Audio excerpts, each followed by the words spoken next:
ഗൾഫിലെ ചൂടിന്റെ അതിതീവ്രഘട്ടമായ അൽ മിർസാം അവസാനിച്ചു. ഓഗസ്റ്റ് 10 വേനൽ മറ്റൊരു ഘട്ടത്തിലേക്ക് കടന്നത്.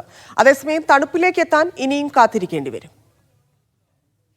പരമ്പരാഗത അറബ് ജ്യോതിശാസ്ത്ര പ്രകാരം ഗൾഫിലെ വേനലിന്റെ അതികഠിന ഘട്ടത്തെ അടയാളപ്പെടുത്തുന്നതാണ് അൽ മിർസാം.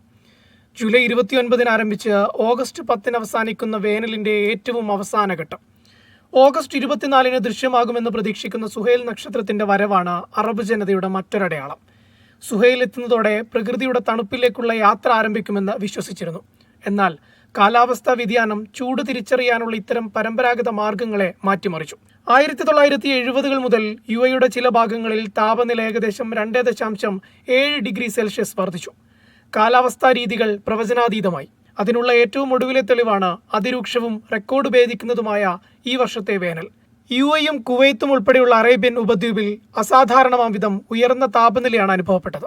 ഓഗസ്റ്റ് 1 യുഎയിലെ അല്ലൈനിൽ 51.8 ഡിഗ്രി സെൽഷ്യസ് താപനിലയാണ് രേഖപ്പെടുത്തിയത്.